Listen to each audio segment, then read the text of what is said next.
বাশার আল আসাদপন্থীদের সঙ্গে নিরাপত্তা বাহিনীর সংঘাতের জেরে গেল কয়েকদিন ধরে উত্তাল সিরিয়া। উপকূলীয় প্রদেশ লাতাকিয়া সহ বিভিন্ন এলাকায় দুপক্ষের সংঘর্ষে প্রাণহানি ছাড়িয়েছে 1000, যাদের বেশিরভাগই বেসামরিক নাগরিক।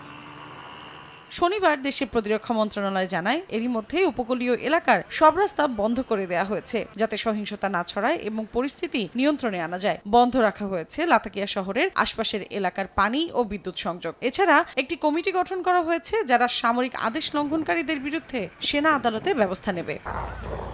সংঘাতপূর্ণ দেশটিতে নতুন করে হামলার ঘটনায় উদ্বেগ বেড়েছে সাধারণ মানুষের মধ্যে। লোকজন বাড়িঘর ছেড়ে পালিয়েছে। এদের মধ্যে কয়েকশো নারী, শিশু ও বৃদ্ধ লাতাকিয়া রুশ সামরিক ঘাঁটির হেমিমিমে আশ্রয় নিয়েছেন। এ বিষয়ে দেশটির প্রতিরক্ষা মন্ত্রণালয় ও নিরাপত্তা সংস্থা বলছে, এই অঞ্চলে শান্তি ও শৃঙ্খলা পুনরুদ্ধারের চেষ্টা চলছে। সাধারণ মানুষের বিরুদ্ধে যে কোনো সহিংসতা রোধে ব্যবস্থা নেওয়া হবে।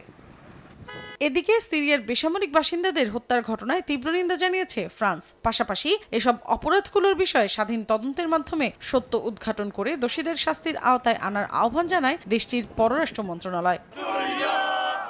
গত বছর ডিসেম্বরে সিরিয়ায় স্বৈরাচারী বাশার আল আসাদ সরকারের পতন ঘটায় বিদ্রোহী গোষ্ঠী হায়াত তাহরির আল শাম। মাত্র 11 দিনের অভিযানে রাজধানী দামেস্ক দখল করে আহমেদ আল শারার বাহিনী। বাশার আল আসাদ দেশ ছেড়ে পালিয়ে যাওয়ার পর বিদ্রোহী গোষ্ঠীর সদস্যদের নিয়ে গঠিত হয় সিরিয়ার অন্তর্বর্তী সরকার। মাঝে কিছুটা স্বস্তি ফিরলেও পুনরায় উত্তাল হয়ে উঠেছে দেশটির রাজনৈতিক পরিস্থিতি। মৌসুমী সাথী, সময় সংবাদ।